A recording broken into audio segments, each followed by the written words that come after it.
नमस्कार, सुप्रभात। आपका स्वागत है हमारे चैनल स्टडी विद नॉटियालजी में, जहाँ पे हम बात कर रहे हैं इंडियन हिस्ट्री के बारे में। और हमने मौर्योत्तर काल पढ़ा। मौर्योत्तर काल में जो हमने इससे पहले प्रीवियस सेक्शन में पढ़ा, हमने पढ़ा शुंग वंश, कण्व वंश और आंध्र सातवाहन वंश।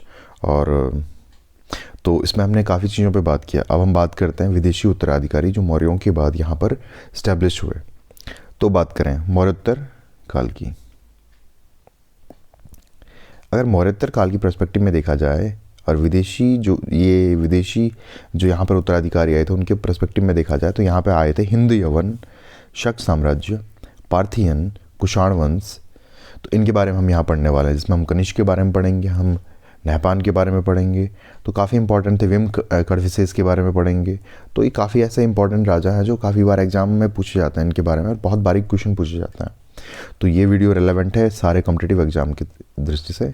आप वीडियो शुरू करने से पहले चैनल को लाइक कीजिए, शेयर कीजिए, सब्सक्राइब कीजिए और बेल आइकन ज़रूर दबाएं। तो आइए शुरू करते हैं। ये वीडियो हमारी सीरीज़ की 15वीं वीडियो है। हमारी सीरीज़ की 15 वीडियो है।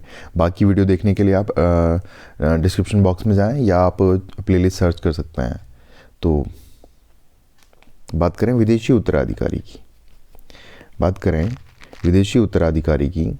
तो देशी उत्तराधिकारी में तो जैसे आ गए थे शुंग डायनेस्टी आ गई थी, कण्व डायनेस्टी आ गई थी, और आंध्र सातवाहना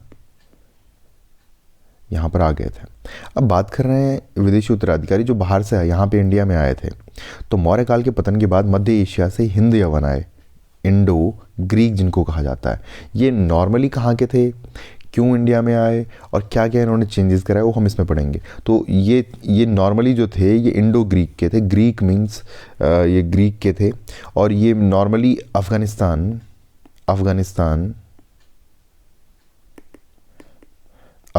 के, ईरान के,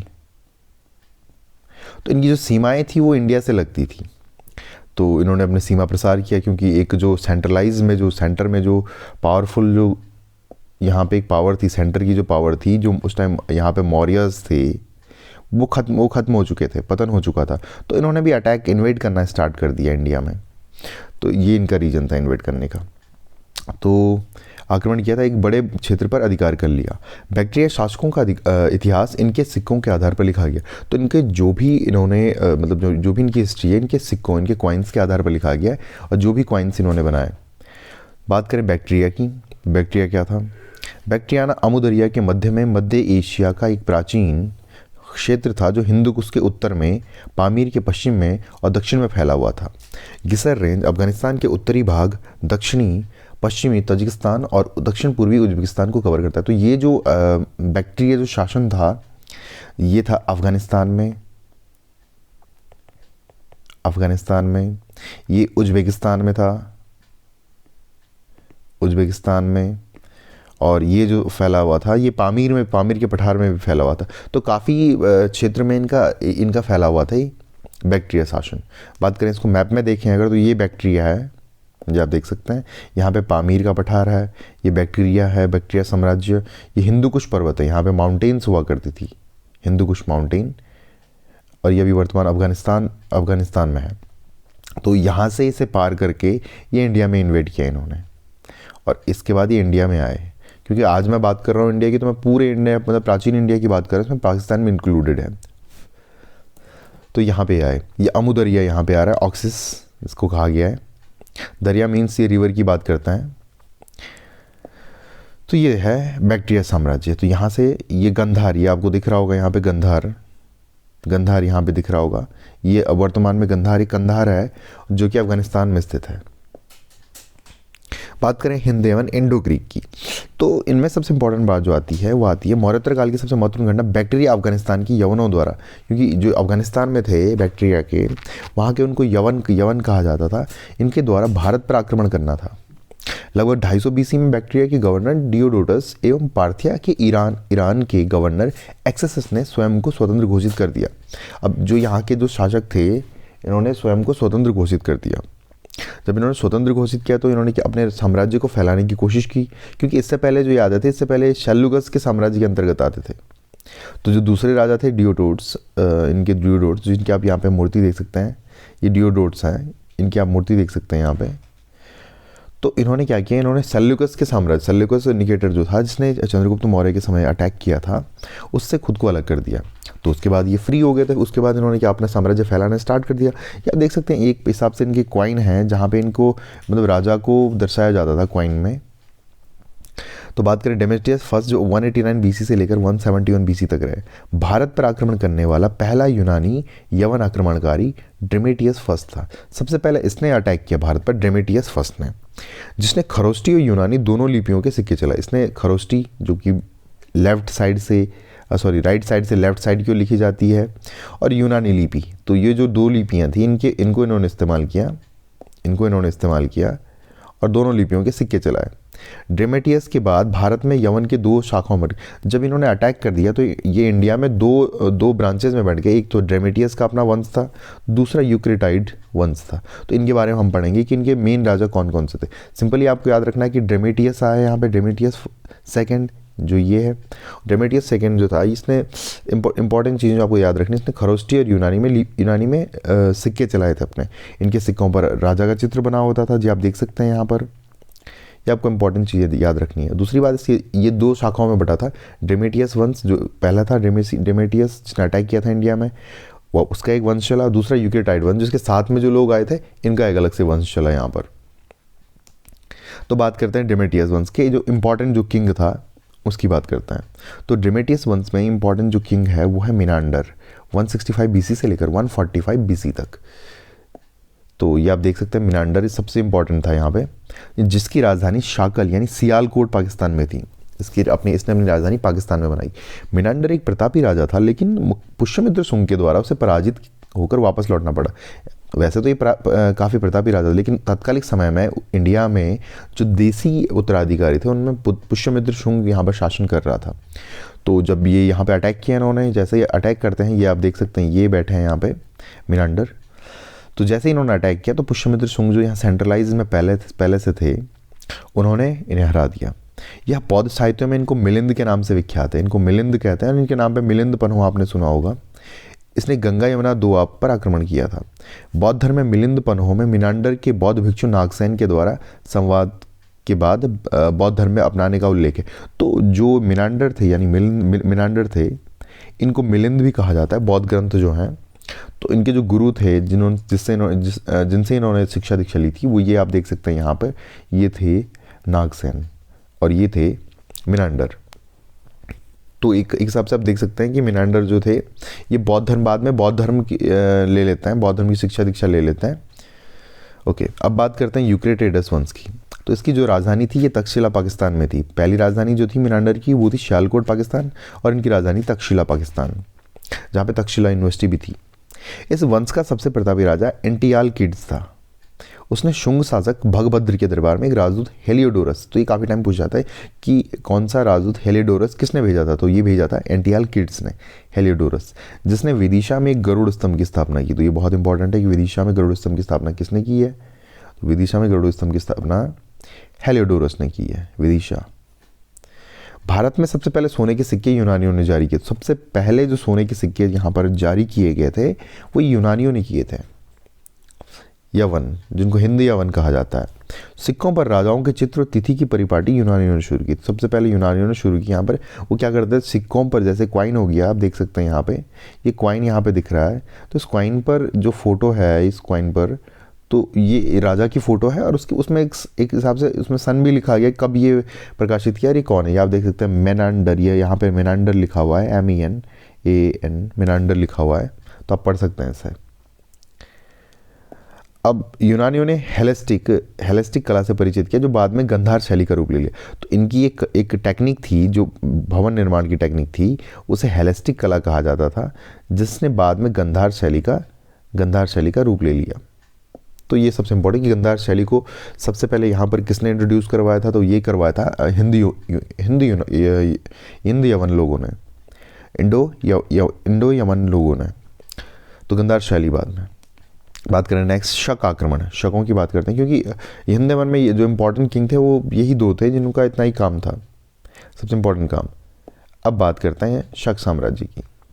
तो यूनानियों के बाद मध्य एशिया के शकों ने भारत पर आक्रमण किया। मध्य एशिया की बात की जाए तो किर्गिस्तान, अफगानिस्तान और इधर के आसपास के ईरान, इराक के यहाँ के शक और चाइना के आसपास के, इन्होंने यहाँ पर अटैक किया। यूनानियों से अधिक भाग नियंत्रण, और इन्होंने जो यूनानियों ने जो यहाँ पर इंडिया में कंट्रोल किए थे, यहाँ पे जो इतनी लैंड यहाँ पे कंट्रोल की थी उससे ज़्यादा लैंड इन्होंने कंट्रोल की शक साम्राज्य के लोगों ने। शकों की कुल 2 शाखाएं थी, जिसमें से एक शाखा अफगानिस्तान में बस गई। तो एक शाखा इनकी अफगानिस्तान में बस गई शकों की, और बाकी उनमें से 2 शाखाएं, जो कुल मिला के वैसे तो 5 शाखाएं थी, 2 शाखाएं नहीं 5 शाखाएं थी, जिनमें से एक अफगानिस्तान में बसी और 2 यहाँ पर इंडिया में आई, जिनमें से 2 थे उत्तरी क्षत्रप, जिनको कहा जाता था, खुद को क्षत्रप कहते थे। तो इनमें से पहली शाखा जो तक्षशिला मथुरा में इस्टेब्लिश हुई, जिनको मथुरा के क्षत्रप या मथुरा के शक कहा जाता है। दूसरी जो इनकी ब्रांच थी वो पश्चिमी क्षत्रप थी, जो नासिक लिखा है, नासिक व उज्जैनी में। तो पहली तक्षशिला यानी वर्तमान पाकिस्तान और मथुरा जो यानी वर्तमान उत्तर प्रदेश है, दूसरी नासिक और उज्जैन में है, ये एमपी के आसपास में इनकी दूसरी जो ब्रांच थी वहाँ पे इस्टेब्लिश हुई। एक यहाँ पर आए और एक यहाँ पर आए इस्टेब्लिश हुई, तो यहीं पे इन्होंने आगे साम्राज्य बढ़ाते रहे। अब बात की जाए कि मथुरा के शक कौन थे, तो मथुरा के शक पहले मालवा में रहते थे, जिन्हें 57 बीसी में विक्रमादित्य नाम के शासक ने पराजित किया। तो आपने काफ़ी टाइम सुना होगा कि विक्रमी संवत सुना होगा, तो जिससे भागकर मथुरा आ गए। पहले मालवा में रहते थे, फिर भागकर मथुरा आ गए, क्योंकि इनको हरा दिया था। वहाँ पे विक्रमादित्य नामक एक शासक था, और इन्हीं विक्रमादित्य के नाम पर एक नवीन विक्रम संवत का मतलब क्या होता है? संवत का मतलब होता है एक कैलेंडर जो है स्टार्ट होना, कि मतलब उन्होंने परिवर्तन कर दिया और नए युग का आरंभ हो चुका है। तो एक नया कैलेंडर जो बनाया गया वो 57 बीसी में इसकी नींव पड़ी। इसलिए अगर आप देखोगे कि आज जो ग्रेगोरियन कैलेंडर्स का इस्तेमाल करते हैं, सिर्फ उसमें अभी 2022 चल रहा है, तो उसमें अगर आप 57 ऐड कर दोगे तो आपको मिल जाएगा वहाँ से कौन सा ईयर आपको मिल जाएगा वहाँ से ये विक्रमी संवत। तो आप देख सकते हो 729, 527 एंड 2079 AD। तो यही यहाँ पर चल रहा है विक्रमी संवत में। नासिक के क्षत्रपों में प्रसिद्ध शासक भूमक व नहपान थे, जो स्वयं को क्षयरात क्षत्रप कहते थे। तो मथुरा के शक तो इम्पोर्टेंट इसमें यही है। नासिक के शकों में सबसे इम्पोर्टेंट थे वो थे नहपान और भूमक। तो इनके बारे में आगे बढ़ेंगे, बात करते हैं नेक्स्ट स्लाइड।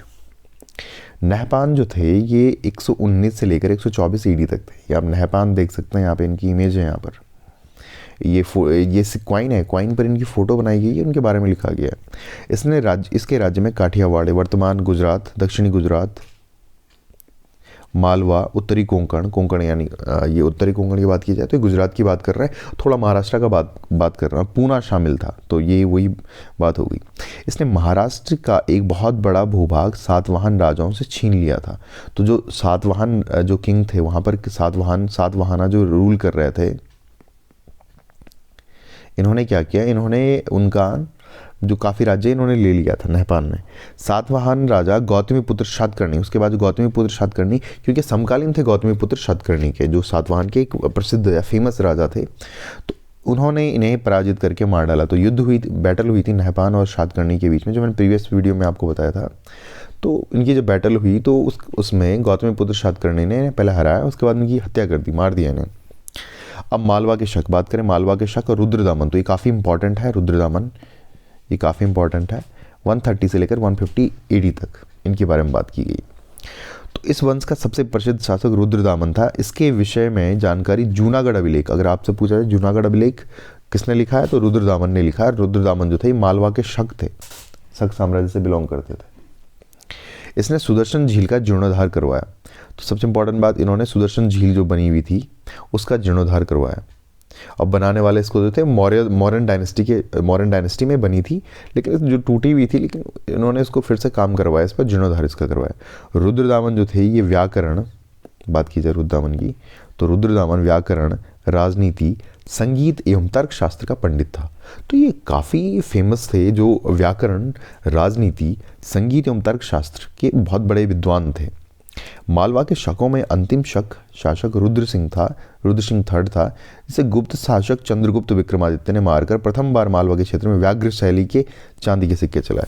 तो ये काफ़ी इंपॉर्टेंट जो यहाँ पर आ रहा है कि जो मालवा के शक थे उनमें अंतिम शासक था रुद्र सिंह।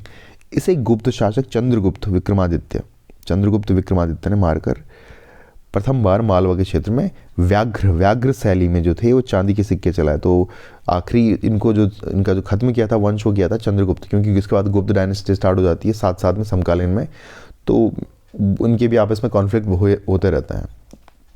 अब बात करें मौर्योत्तरकालीन प्रमुख अभिलेखों के बारे में, तो ये इंपॉर्टेंट इसमें आता है सिनकोट अभिलेख आता है जो मिनांडर लिखवाया था, ये काफ़ी इंपॉर्टेंट है, पूछा जाता है। तख्ते बही अभिलेख जो कि गोडोफर्निस ने करवाया था, जो बिलोंग करते थे पार्थियन, जो पार्थियन थे उनसे बिलोंग करते थे, पहलव जिनको कहा जाता है।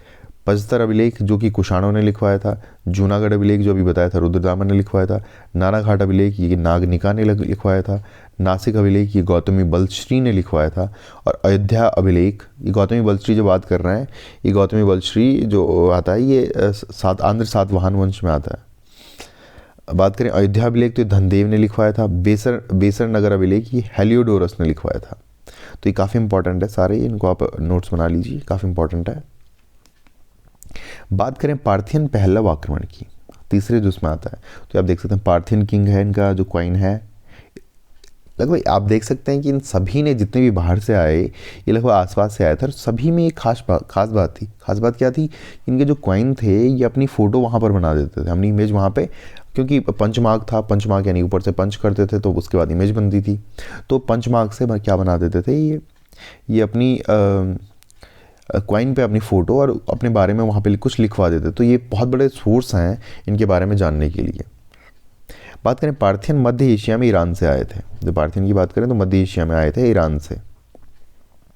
भारत आने वाला पहला पार्थियन शासक माउस था। तो इनका जो नाम था पार्थियन का, तो पहला शासक यहाँ पे आया था उसका नाम माउस था।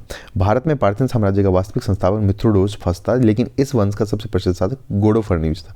तो आपको याद रखना है कि पहला जो शासक था पार्थियन का वो मित्रोडेट्स था और प्रसिद्ध शासक गोडोफर्निस था। गोडोफर्निस ने यहाँ पर शासन किया था। ये आप देख सकते हैं कि यहाँ कहाँ से फैला है, तो ये अफगानिस्तान से लेकर, ईरान से लेकर, वर्तमान पाकिस्तान से लेकर ये कहाँ पे पहुँच रहे हैं, यहाँ पे इंडिया में, ये मथुरा के आसपास में, दिल्ली और ऊपर कश्मीर से होकर, ये पंजाब से होकर, ये यहाँ पे यूपी तक इनका साम्राज्य फैला हुआ है। गोडोफर्निस के काल में सबसे प्रमुख घटना सेंट थॉमस नामक ईसाई द्वारा भारत में ईसाई धर्म का प्रचार करना। तो ईसाई धर्म का जो सबसे पहला प्रचार किया था वो गोडोफर्निस के कार्यकाल में, यानी पार्थियन के कार्यकाल में ही पहली बार हुआ था। सेंट थॉमस नाम का एक ईसाई जो क्रिश्चियन था वो इंडिया आया। तो आप देख सकते हैं क्रिश्चियनिटी, ये लगभग जो टाइम है ये लगभग उसी टाइम का जब ईसा मसीह के इशू के आसपास की जो घटना है ये उसी टाइम की बात है, जब ईसा मसीह के प्रचार प्रसार हो रहा था धर्म का। तो यहाँ पे क्रिश्चियन आया है, तो वो भी धर्म प्रचार करने के लिए आया, जो कि बाद में साउथ इंडिया में चला गया था, कर्नाटका में, और जहाँ पे जिसकी हत्या हो गई थी। बात करें नेक्स्ट, अब बात करते हैं कुषाण वंश की। ये काफ़ी इंपॉर्टेंट है। कुषाण मध्य एशिया में पश्चिमी चीन के यूची जाति के थे। अगर आप पूछा जाए किस जाति के थे, तो यूची जाति के थे, चीन से आए थे, पश्चिमी चीन से, वेस्टर्न चाइना। लगभग 165 बीसी में इनके पड़ोसी कबीले हिंगनू ने यूचियों को मारकर उन्हें पश्चिमी चीन का क्षेत्र छोड़ने पर बाध्य कर। तो पश्चिमी चीन यानी चाइना के आसपास के थे। तो जब यहाँ पे इनके जो इनकी नेता की डेथ हुई, तो इन्होंने पूरी ट्राइब वहाँ से भागी और इधर साइड के अफगानिस्तान के आसपास जो टच होता है एरिया, और ऊपर उज़्बेकिस्तान के पास जो टच होता है एरिया, उस साइड चले गए। इनमें जो सबसे फेमस था वो था कुजुल कड़फिसेस। बात करें सबसे फेमस आता है कुजुल कड़फिसेस के बारे में बात करते हैं। तो भारत में सर्वप्रथम कुजुल कड़फिसेस फर्स्ट नामक कुषाण शासक ने आक्रमण किया था और एक बहुत बड़े भूभाग को जीत लिया। तो आप देख सकते हैं इनका जो एम्पायर है, ये कुषाण एम्पायर जो आ रहा है, कनिष्क एम्पायर, ये तो कनिष्का एम्पायर है, लेकिन इसी के आसपास कुषाण, तो कश्मीर यहाँ छूट रखा है, और ये मालवा के ऊपर ये, लेकिन ये पूरा जो ये राजस्थान वाला काफ़ी पार्ट आता है, इधर वाला ये जो हरियाणा पंजाब वाला जो पार्ट आ रहा है, और ये उत्तर प्रदेश वाला जो पार्ट आ रहा है, ये पूरा इन्होंने जीत रखा था। उसने केवल तांबे के सिक्के चलाए। सबसे इंपॉर्टेंट बात कि इन्होंने केवल तांबे के सिक्के चलाए। इन्हें कुषाण वंश का संस्थापक माना जाता है। तो अगर आपसे पूछा जाए कुषाण वंश का संस्थापक किसे कहा जाता था, या पहली बार जिन्होंने इंडिया पे अटैक किया, तो वो थे कुजुल कड़फिसेस। ये इनके क्वाइन हैं, इनके क्वाइन में आप फोटो देख सकते हैं, या ये पीछे देवता की फोटो बनाते थे या खुद को देवता की तरह प्रेजेंट करते थे, क्योंकि इनको देवपुत्र भी कहते थे। जैसे चाइनीज डायनेस्टी में जो आता है, चाइनीज डायनेस्टी में स्वर्गपुत्र कहा जाता था, खुद को राजा खुद को स्वर्गपुत्र कहता था, वैसे ही ये खुद को देवता के पुत्र कहते थे। तो वैसे ही इन्होंने क्या किया, देवता की इमेज और आगे अपनी इमेज बनाई है। बाकी वीडियो आप जो अलग प्लेलिस्ट बनी है वहाँ पे आप देख सकते हैं वीडियो, तो आप प्लेलिस्ट पे आप देखना ना भूलें। जो आप प्रीवियस जो वीडियोज़ आई है हमारी, उसमें काफ़ी चीज़ों के बारे में डिस्कस किया गया है। बात करते हैं आगे। अब आती है बात विम कर्फिसेस की। ये काफ़ी इंपॉर्टेंट है। तो विम कर्फिसेस, कुजुल कर्फिसेस की मृत्यु के बाद उसका बेटा जो था, सन था, जो विम कर्फिसेस गद्दी पर बैठा। उसने तक्षशिला और पंजाब पर अधिकार कर लिया। इन्होंने अटैक किया तक्षशिला और पंजाब पर अधिकार कर लिया। ये भारत में कुषाण शक्ति का वास्तविक संस्थापक माना। तो कुषाण शक्ति के वास्तविक संस्थापक जो हैं वो विम कर्फिसेस को माना जाता है। इनका जो टाइम टेन्योर आता है वो आता है 65 से लेकर 78 AD तक। उसने उसके सिक्कों पर एक और यूनानी लिपि है और दूसरी ओर खरोष्टी लिपि है। तो आप देख सकते हैं ये यूनानी लिपि है और एक साइड खरोष्टी, या आप लिख सकते हैं, तो कुछ दिख रहा है BACINET। अब क्या लिखा है ये तो आर्कियोलॉजिस्ट ही बता सकते हैं आपको, लेकिन कुछ जैसे समझ में आ जाते हैं। बात करें तो इनके क्वाइन थे जो ये गोल्ड के बने थे यहाँ पे। उसने सिक्कों पर शिव, नंदी, बैल और त्रिशूल अंकित किए, जो शैव धर्म में आस्था को इंगित करता है। तो एक हिसाब से देख सकते हैं कि जो कुषाण वंश के जो शासक थे विम कर्फिसेस, इन्होंने शैव धर्म की आस्था, शैव धर्म को फॉलो करते थे वहाँ पर। तो इनके जो मोस्टली जो इनकी जो क्वाइन होते थे उन पे नंदी, बैल, त्रिशूल, शिव आदि इस पे बने हुए रहते थे। भारत में सर्वप्रथम स्वर्ण सिक्के चलाने का श्रेय विम कर्फिसेस को जाता। तो पहली बार जो स्वर्ण सिक्के चलाए वो भी शुद्ध, सबसे ज़्यादा प्योर सोने के सिक्के, और जिनका प्योर था ये उतने ही प्योर था जितना इनका जो स्केल था रोमन और यूनानियों के आसपास का था। जितना रोमन और यूनानी लोग प्योरिटी लाते थे, उसी प्रकार से ये इन्होंने सिक्के इंडिया में चलाए उनमें प्योरिटी उतनी थी गोल्ड की। तो सर्वाधिक शुद्ध सोने के सिक्के कुषाणों ने ही चलाए थे। आप देख सकते हैं इनके गोल्ड के कॉइन देख सकते हैं, ये पीछे इनकी इमेज देख सकते हैं, ये किंग आप यहाँ पर बने हुए हैं, ये पीछे इन्होंने कोई वेपन, ये त्रिशूल आप देख सकते हैं, यहाँ पर ये त्रिशूल बना हुआ है, ये कुछ ओम लिखा हुआ है इस पर। तो ये साफ बता रहा है कि ये शैव धर्म को फॉलो करते थे विम कर्फिसेस। तो काफ़ी इंपॉर्टेंट थे विम कर्फिसेस। यहाँ पर इन पर आप स्टार लगा दीजिए, ये काफ़ी इंपॉर्टेंट है विम कर्फिसेस। बात करें कनिष्क प्रथम की, जो सबसे इंपॉर्टेंट जो किंग आता है विम कर्फिसेस के बाद, तो कुषाण वंश का सबसे प्रतापी राजा कनिष्क था। कनिष्क फर्स्ट था जो 78 AD में राजा बना। ये बने 78 AD में राजा बने। कनिष्क ने 78 ईस्वी में शक संवत शुरू किया, जो भारत का राष्ट्रीय पंचांग है। अगर आपसे पूछा जाए कि भारत का राष्ट्रीय पंचांग क्या है, तो वो कनिष्क प्रथम ने स्टार्ट किया था, उसे शक पंचांग कहा जाता है। आज भी अगर आप देखना चाहो कि वर्तमान में भारत के राष्ट्रीय पंचांग में कौन सा ईयर चल रहा है, तो आप 2022 में से माइनस कर देंगे 78 को, तो आप पाओगे कि यहाँ पे 4, यहाँ पे 3 और यहाँ पे 1934। तो आप देख सकते हैं 12 में से 8 गया 4। ये आप देख सकते हैं यहाँ पर कि 1934 अभी AD चल रहा है, यहाँ पर 1934 AD चल रहा है। 1944 AD, ये आप देख सकते हैं कि 2022 माइनस करोगे 78, तो आप देख सकते हो यहाँ पे 12 में 8 गया 4, 11 में 7 गया 4 और यह 9, 1944 AD चल रहा है। तो 1944 अभी सन चल रहा है इनके हिसाब से। अब ये अपने टाइम का पंचांग क्यों बनाते थे, अपने टाइम का क्यों ऐसे ये अपनी पंचांग क्यों बनाते थे, इसका खास बात क्या था? इनका मतलब था कि अब मैं शासन कर रहा हूँ, तो अब एक नए युग की शुरुआत हो चुकी है। अब मेरी आज से जो पहली दिनांक चलेगी वो आज से पहली डेट चलेगी जिस दिन मैं तख्त पर बैठा हूँ। तो उसके अनुसार इंडिया के जो पूरा शासन है ये भी यही शक पंचांग फॉलो करता है। इनकी राजधानी पुरुषपुर या पेशावर थी। इनकी राजधानी पेशावर में थी। कनिष्क की द्वितीय राजधानी मथुरा में थी। मथुरा तक इनका साम्राज्य फैला। कनिष्क ने पाटलिपुत्र के शासक को हराकर वहां से विद्वान अश्वघोष, बुद्ध का भिक्षा पात्र, वो एक अनोखा मुर्गा साथ लाया। तो जो सबसे इंपॉर्टेंट बात आती है कि इनकी राजधानी मथुरा थी। इन्होंने पाटलिपुत्र के शासक यानी पटना में जो शासक था उसको हराया और वहाँ से एक विद्वान अश्वघोष को लेकर आया, बुद्ध का भिक्षा पात्र लेकर आए और अनोखा मुर्गा, एक कोई मुर्गा लेकर आए होंगे अनोखा सा, ये अपने साथ लेकर आए लड़ाई में जीतने के बाद। कनिष्क ने कश्मीर विजय के बाद वहाँ कनिष्कपुर बसाया। इसने कश्मीर को भी जीता और वहाँ पर कनिष्कपुर बसाया। कनिष्क की प्रमुख विजय थी चीन के यारकंद में। इन्होंने यारकंद और खोतान और काशगर में विजय की थी। चाइना में अटैक किया और वहाँ उसको जीता। कुषाण राजा देवपुत्र की उपाधि धारण करते थे। तो ये जो राजा थे ये देवपुत्र, खुद को देवपुत्र कहते थे, देवपुत्र कनिष्क को। कनिष्क बौद्ध धर्म की महायान शाखा से संबंध रखते थे। तो ये महायान शाखा को फॉलो करते थे बौद्ध, क्योंकि बौद्धिज्म जो थे वो 2 ब्रांचेज में टूट गए थे, हीनयाना और महायाना, उन दोनों में टूट गए थे। इनके अलावा एक और शाखा होती है वज्रयान। कनिष्क के समय जो चतुर्थ बौद्ध संगीति है वो कश्मीर के कुंडलवन में आयोजित की गई थी।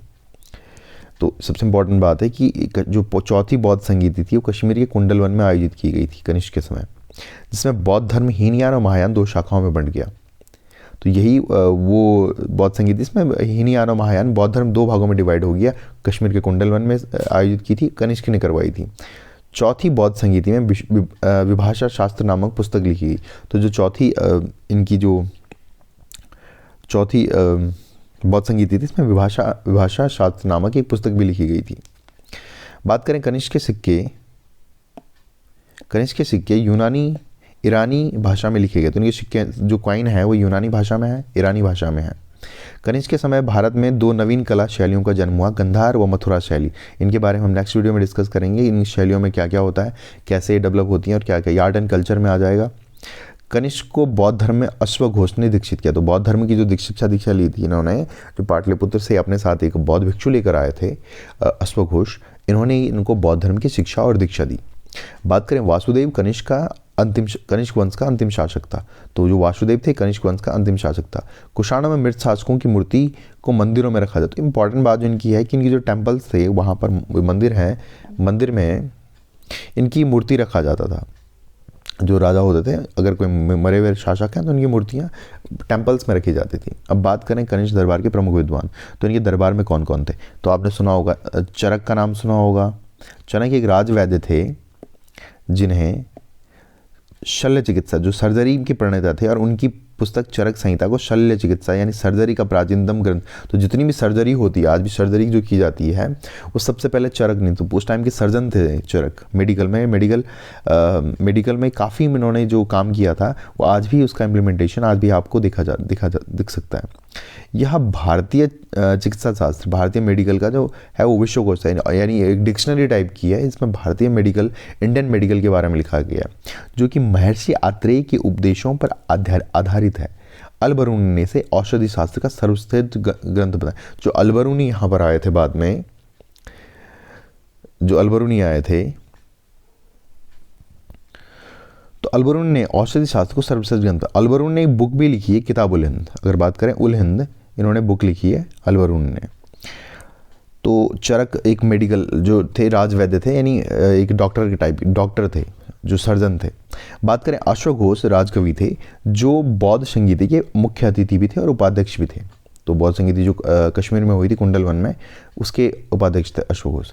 वसुमित्री चौथी बौद्ध संगीति के अध्यक्ष थे। मातृचेट अर्ध शतकम के लेखक थे। संगरक्ष कनिष्क के राजपुरोहित थे, संगरक्ष थे। नागार्जुन प्रजापार मित्र सूत्र के लेखक, शून्यवाद के प्रतिपादक थे। ये माध्यमिक दर्शन के आचार्य भी थे।